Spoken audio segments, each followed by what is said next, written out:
Attorney advertisement. The Florida Rules of Professional Responsibility states that advertisements must contain a disclosure in red that it is an advertisement on the envelope and first page. The ad cannot guarantee results or make misrepresentations. Conflict of interest.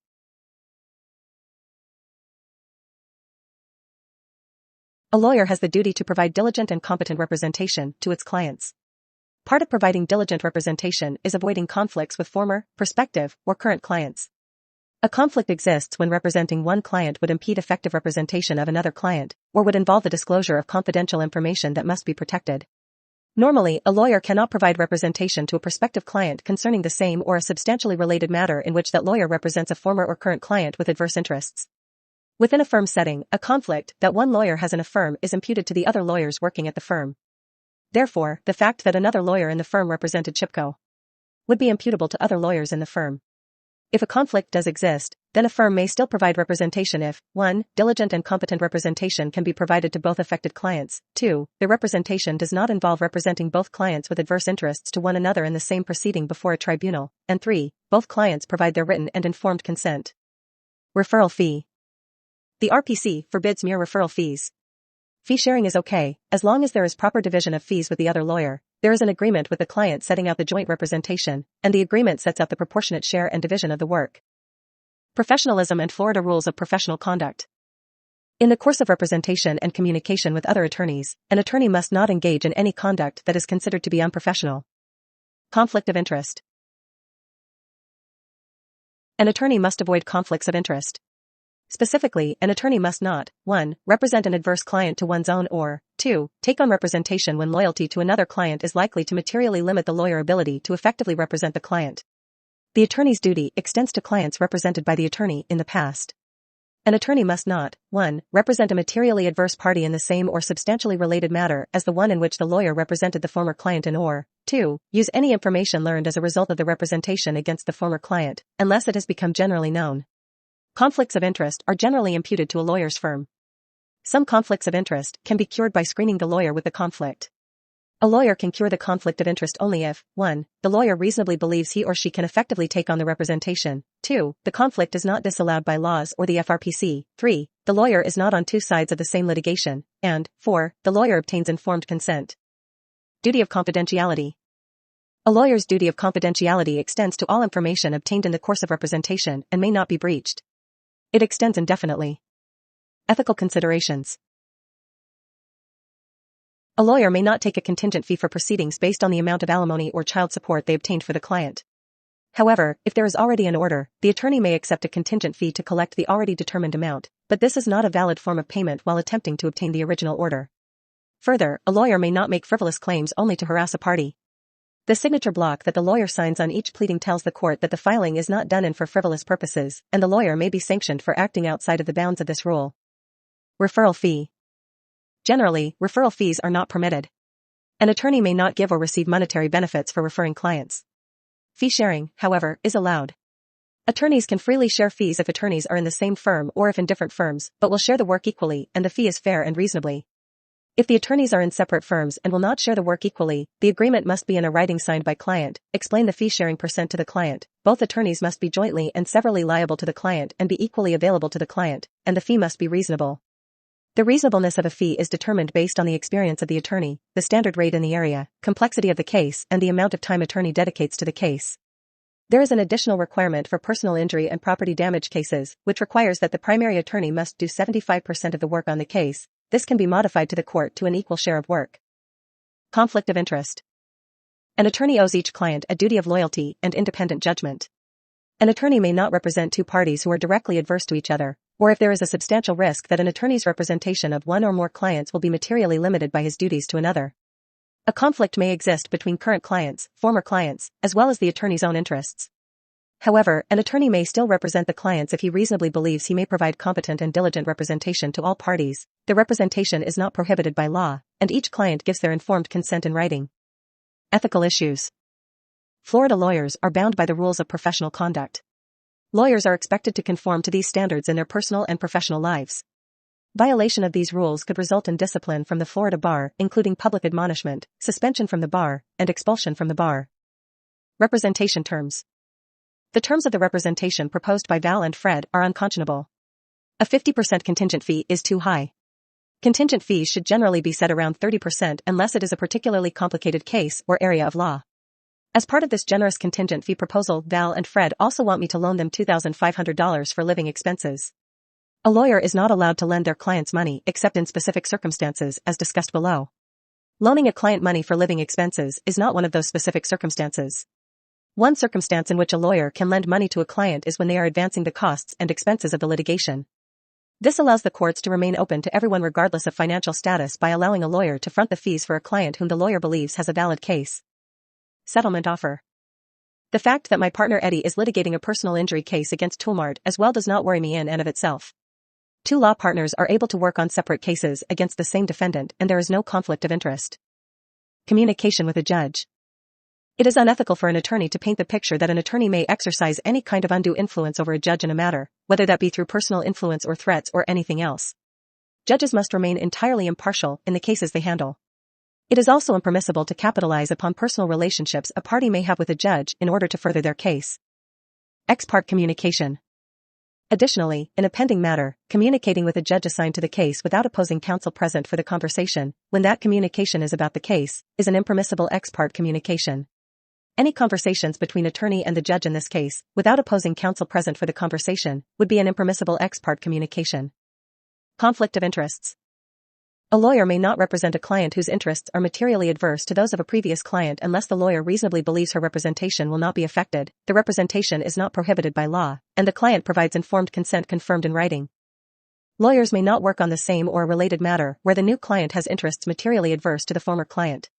My previous representation dealt with licensing, so I could argue the bill is not materially related. Duty of professionalism.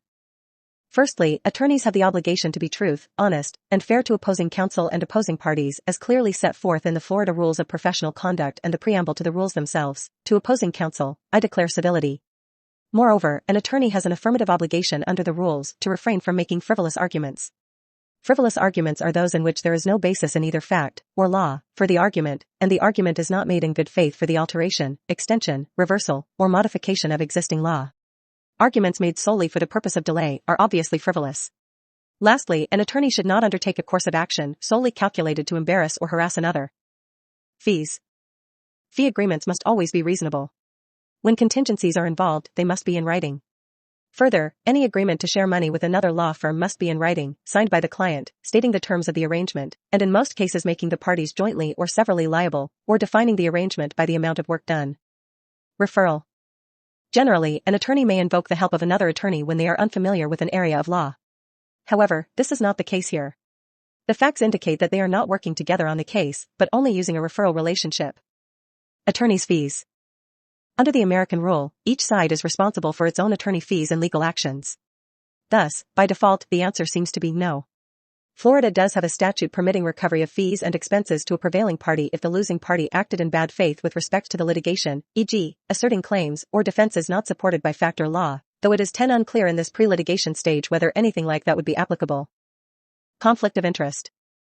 Under that rule, a lawyer cannot engage in a business transaction with a client unless, 1. The lawyer makes full and fair disclosure of the terms of the deal, confirmed in writing, 2. The deal is fair and reasonable to the client, and 3. The client is informed of the desirability of seeking independent counsel with respect to the transaction. Fee. Under the rules of professional conduct, any fee must be reasonable. Professionalism. Rule 4 to 8.4 prohibits attorneys from engaging in conduct such as intimidation or harassment that reflects poorly on their ability to practice law. Legal obligation to report. In Florida, all citizens have a duty to report suspected cases of child abuse by using the child abuse hotline. However, certain individuals have a higher standard of mandatory reporting. This includes teachers, social service workers, doctors.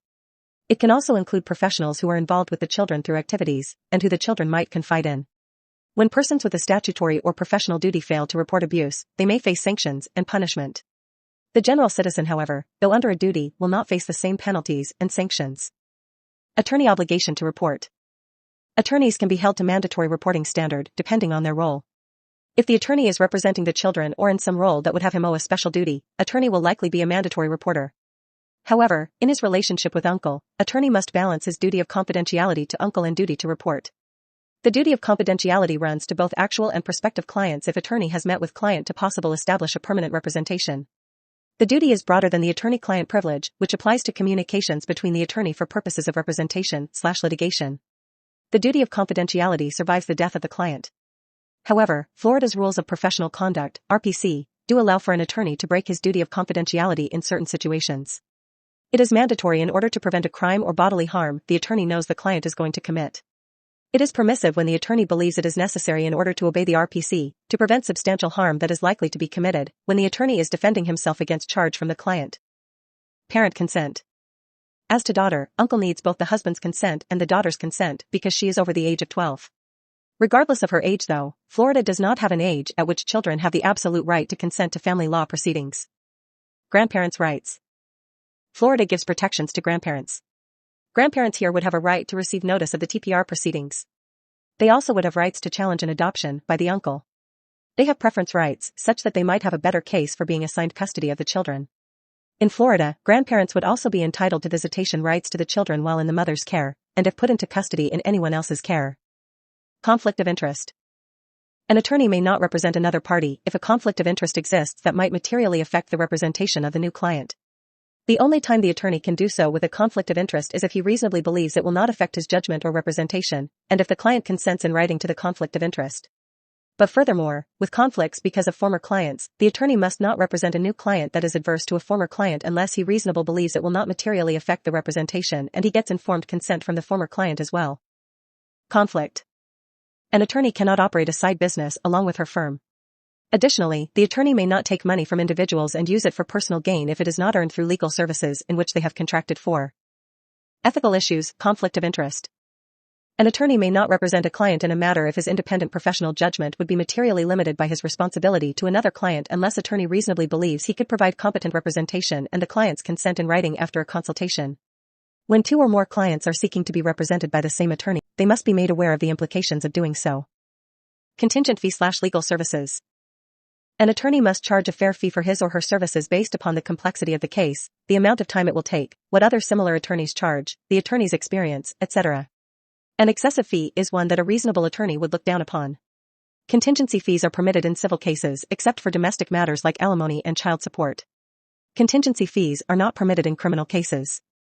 Competency.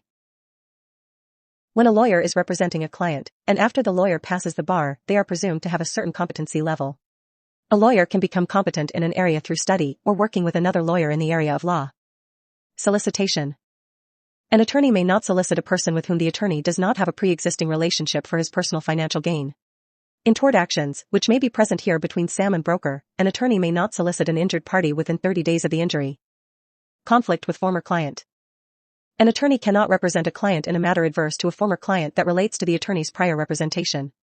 This conflict could be waived by broker in writing. Fees. Although an attorney and client can agree in advance to a fee structure, any fee must be fair and reasonable to the client considering the nature of the work, skill and experience of the attorney, time pressures, and novelty and complexity of the issues. Fees should be disclosed up front.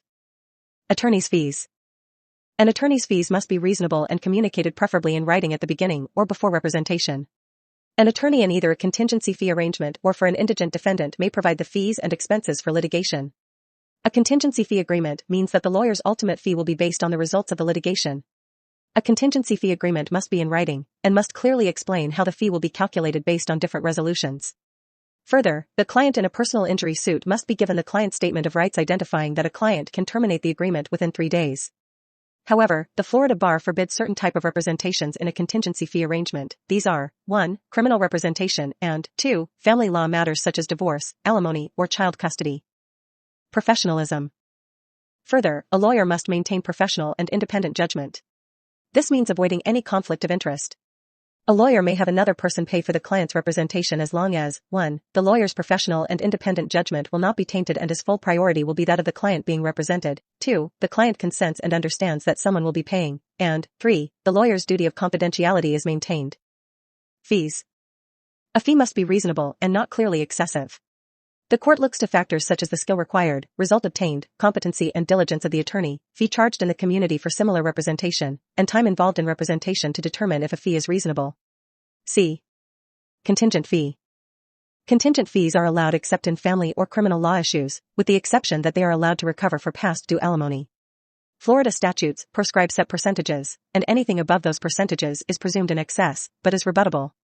Contingent fee must be in writing containing specific requirements, breakdown of fees if the case settles, goes to trial, appeal, calculation of fees before or after costs are taken out, signed by the client and attorney, a copy provided to the client for their records, and the client has 3 days which to retract their acceptance of the fee agreement. Duty of confidentiality. Although their child is a minor, if the child is my client, I owe the child a duty of confidentiality and loyalty, not the parents. Even if the parents pay for the representation, the child is my client and I will have to remain loyal to the child and will not be able to violate the attorney-client privilege or allow them to make any of the major decisions or determine the scope of litigation. Reasonable fees. I would also have to ensure my fees were reasonable and fair, considering my experience, the nature and extent of the case, the reasonable fee for this type of case, any cases I would have to reject by taking this case and the amount of research and time involved. Professionalism. First, a lawyer may not undertake to represent a client if doing so will adversely affect his or her professional judgment and independence. Additionally, a lawyer may not take to represent a client if that client's interests are materially adverse to another client unless the lawyer 1. Reasonably believes that she may provide competent and diligent representation to both clients. 2. The representation is not prohibited by law. 3. The clients provide their informed consent. And 4. The representation does not require the lawyer to assert a position that is directly adverse to another client. Pecuniary interest in the litigation.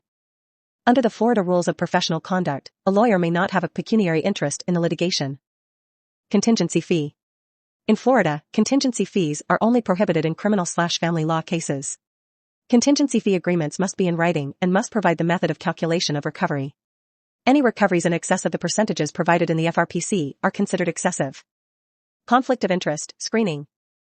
Additionally, the adverse party to the litigation manufacturer is a client of the firm in another office. However, that partner's disqualification will be imputed to the entire firm.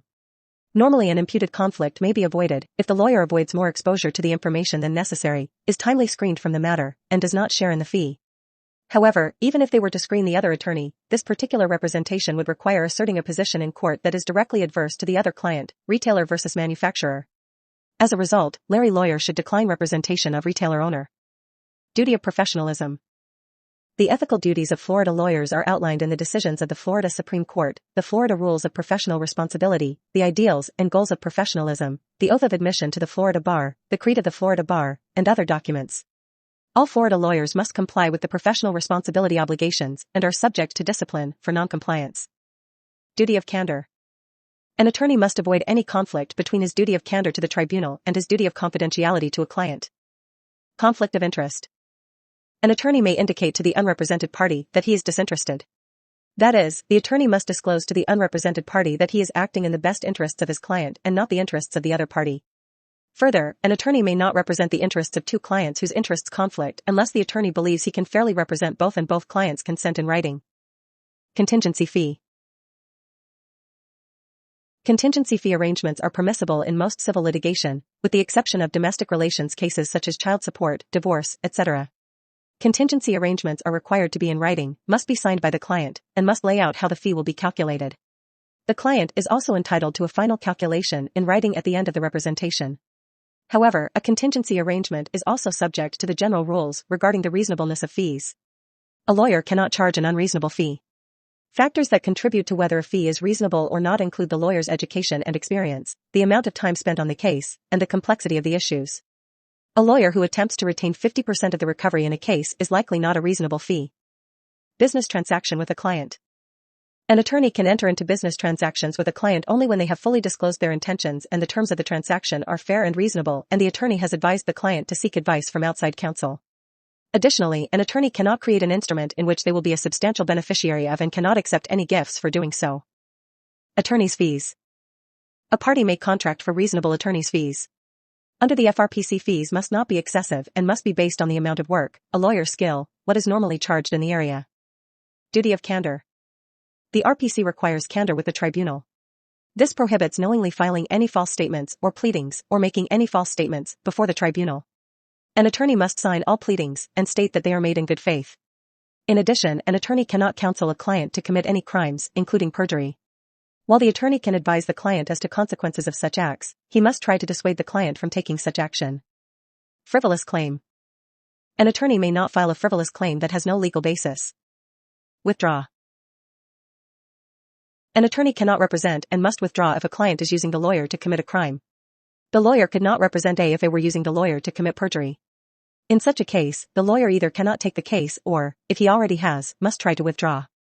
If he cannot withdraw, he must disclose the perjury to the court.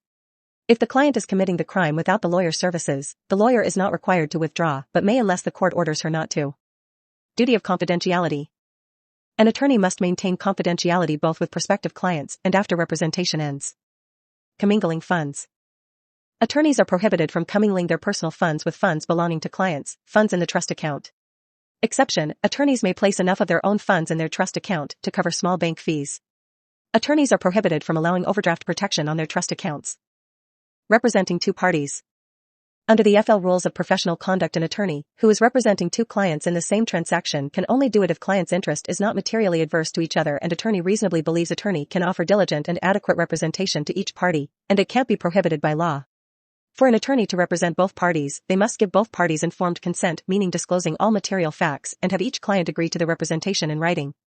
Acquiring an interest in the litigation. The FRPC states that a party must not acquire a property interest in the subject matter of the litigation. If I were to accept the payment of 15% of any assets awarded to W, this would be considered acquiring a property interest in the subject matter of the litigation. Contingency fee, divorce. Contingent fee arrangements are generally allowed under the FRPC. There are only two instances where contingency fee arrangements are improper, in criminal litigation and in family law litigation. Because there are severe implications of a dissolution of marriage for not only the involved parties, but also minor children, a contingency fee arrangement is barred in domestic relations cases. Solicitation. The Florida rules of professional responsibility prohibit lawyers from in-person solicitation of a client for the purpose of monetary gain. In-person solicitation includes email, as in this case. An attorney is also prohibited from using an agent to act on his behalf to violate the rules of PR, as the attorney here has done. There are also special rules to deter ambulance chasing, as is being done here. Florida has special rules when someone is personally injured. The attorney wishing to solicit the injured person must wait 30 days after the accident before contacting the person to see if they want legal representation. The proper course of action after the 30 days is for the attorney to send the injured person a letter in the mail with nothing on the envelope indicating what the person's injuries are or at all indicating personal information about the victim's potential case. The first line of the letter should state, "If you have already retained counsel, please disregard this letter." It is then up to the injured person whether they wish to respond to the attorney or not. Advertising. Attorney would also be in violation, through his agent, the PI, of the rule that states an attorney cannot make false representations regarding their legal services or indicate that they can get a person a lot of money. Conflict of interest. When an attorney sees a conflict of interest, that attorney is under a duty to either, I, not represent the client, if the attorney thinks that his professional judgment would be compromised through such representation, or, 2, may represent such client if the issue is fully disclosed and the client consents upon consultation. Business transaction with a client. An attorney must not engage in a transaction with a client unless the terms of the transaction are clearly stated and fair. The attorney clearly states that he does not represent the other party in the transaction, and he recommends in writing that the other party seek representation in the action. Fees. When an attorney takes on a new representation, the amount of attorney's fees paid should be clearly stated, preferably in writing, and it should be fair. There are certain guidelines for contingency fees, between 15 to 40%, but it does not appear that this was a contingency fee, although one could argue that the fee was for having completed the amendment to the trust document. Contingency fee for attorney. A contingency fee agreement allows an attorney to receive a portion of the judgment damages in the case if it is successful. These agreements must be in writing and must include terms necessary to form a valid agreement. Conflict of interest. A lawyer may not represent a client in a matter where the client's interests are directly adverse to those of another client they have. They also may not represent clients where the attorney's representation would be materially limited, such as not zealously representing one client for fear of hurting another client's case. Former client. An attorney, if they do represent one client against a former client, may not use any information they obtained confidentially through prior representation of that client. Contingency fee. Florida lawyers can generally obtain a contingency dependent on the outcome of a civil litigation. Said contingency fees, however, must be disclosed to the client and contain an expression of all of the client's rights under it. The lawyer, if possible, should also advise the client of the terms and to seek independent counsel advice. The terms of the contingency must also be fair to the client and cannot be excessive. Business transaction with client. Business negotiations with clients are not prohibited per se by the rules as long as they are in writing, are fair, and the lawyer provides the client with an opportunity to seek separate counsel on the deal. However, in this case, the interests of the lawyer are too commingled with the interest of the client. Having the lawyer's interest attached to the land at issue and which is the subject of the litigation as a way to secure payment for the lawyer's service puts the lawyer and the client's interest at risk of the lawyer seeking to protect his interest rather than the interest of the client. Advertising. Generally, attorney advertisements are protected speech. But the contract may be regulated by the rules of professional conduct. An attorney ad may not be misleading, must be labeled as an advertisement, must not claim expert or certified status when one does not exist, and must not guarantee money or results. It must include the name of the attorney making the ad or law firm, the number to call, and facts to alert the public that it is a legal advertisement. Duty of candor. First and foremost, a lawyer in Florida is under no duty to disclose adverse facts to the tribunal. However, this does not give a lawyer or his client free rein to misrepresent facts to a tribunal or to opposing counsel. A lawyer has an ethical duty not only to act with candor towards the tribunal, but also to prevent such misrepresentations from occurring.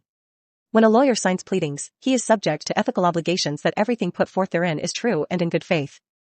Conflict of interest. A lawyer may concurrently represent clients if their representations do not create conflicts and the concurrent representation will not force the lawyer to represent one client to the detriment of the other client. Stake in litigation. A lawyer may not speak in person to a represented party concerning the subject matter of litigation without that person's lawyer's permission. The same rule applies when litigation is with a business entity and the lawyer wishes to speak to an employee. The lawyer may not do so without the permission of the business's lawyer. Conflict of interest. Under the rules of professional conduct, RPC, an attorney may not enter into a representation where there may exist the potential for a conflict of interest. The potential conflict of interest, however, could be waived by settler if after consultation he consents to the representation. Business transaction with a client. Under the RPC, an attorney is prohibited from entering into a contractual relationship with a client unless the transaction is fair to the client, the attorney believes he can still represent the client, and the client is given the opportunity to consult another attorney.